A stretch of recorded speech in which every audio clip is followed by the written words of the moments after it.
Assalamualaikum warahmatullahi wabarakatuh. Annyeong Yorobun. Hari ini kita akan mempelajari materi studi hadis tentang cabang-cabang ilmu hadis. Oke, yang pertama ada ilmu rijal al-hadis. Ilmu rijal al-hadis adalah ilmu yang membahas secara umum tentang hal ihwal kehidupan para rawi dari golongan sahabat, tabi'in, dan tabi'in. Fokus utamanya berada pada identitas perawi seperti nama, guru, murid, tempat tinggal, dan masa hidup. Ada juga pada sifat perawi seperti kejujuran, hafalan, dan ketelitian, serta keterhubungan sanad, yaitu apakah perawi bertemu langsung dengan gurunya. Dengan ilmu ini, ulama bisa menilai kualitas sanad hadis. Karena itu, rijal al-hadis disebut juga ilmu untuk mengenal siapa yang membawa hadis agar bisa diketahui tingkat keaslian hadis tersebut. Yang kedua ada ilmu al-jahr wa ta'dil. Ilmu al-jahr wa ta'dil adalah ilmu yang membahas pribadi hadis dari sisi penilaian, seperti apakah mereka dapat diterima atau ditolak riwayatnya. Fokus utama pada ilmu ini yaitu melihat sifat positif atau negatif. Kesimpulan perbedaan, ilmu jahr wa ta'dil itu berarti kajian biografi dan sejarah hidup para perawi hadis. Sedangkan ilmu al-jahr wa ta'dil adalah kajian penilaian kredibilitas perawi hadis, atau diterima atau ditolak riwayatnya. Dengan kata lain, ilmu al-jahr wa ta'dil merupakan bagian dari ilmu rijal al-hadis, tapi lebih spesifik pada aspek kritik kredibilitas perawi. Yang ketiga ada ilmu gharib al-hadis.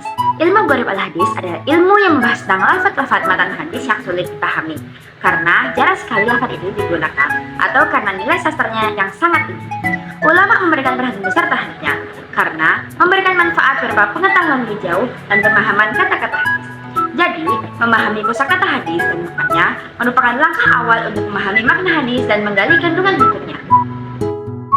Yang keempat ada ilmu asbab wurud al-hadis. Ilmu asbab wurud al-hadis adalah ilmu yang menerangkan tentang sebab historis lahirnya suatu hadis yang dalam Al-Quran dikenal dengan ilmu asbab al-wurud. Mengetahui peristiwa yang menjadi latar belakang disampaikan suatu hadis sangat penting untuk membantu mendapatkan pemahaman hadis yang sempurna. Yang kelima ada ilmu nasikh wa mansukh al-hadis. Ilmu nasikh wa mansukh al-hadis adalah ilmu yang membahas tentang ayat atau hadis dan hukumnya dihapus atau mansuh, dan ayat atau hadis yang menghapusnya atau nasikh.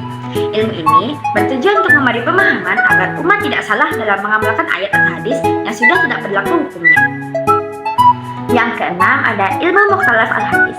Ilmu mukhtalaf al-hadis adalah ilmu yang membahas hadis-hadis yang secara lahiriah tampak bertentangan. Ia berusaha menjelaskan, mengopromikan, atau menentukan mana yang lebih kuat. Talaf berarti berbeda atau tampak bertentangan. Dalam hadis terkadang ada dua riwayat yang hanya berlawanan, padahal sebenarnya bisa dijelaskan atau dipadukan. Ilmu ini berfungsi menjaga agar orang tidak salah paham dan tidak mengira hadis saling bertentangan. Yang terakhir ada ilmu ilal al-hadis. Ilmu ilal al-hadis adalah cabang ilmu hadis yang membahas tentang cacat atau kelemahan tersembunyi dalam hadis dan tak tampak secara lahiriah, tapi bisa mempengaruhi derajat keabsahannya. Penyakit atau cacat di ilmu hadis biasanya disebut dengan ilat.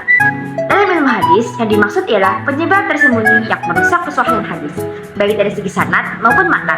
Cacat ini biasanya tidak terlihat kecuali oleh ulama ahli yang sangat mendalam pengetahuannya tentang jalur periwayatan. Oke semuanya, sekarang kita sudah berada di akhir slide. Mohon maaf apabila ada salah kata atau pengucapan. Semoga ilmu yang saya sampaikan hari ini bisa bermanfaat bagi kita semua. Saya akhiri, wassalamualaikum warahmatullahi wabarakatuh. Annyeong.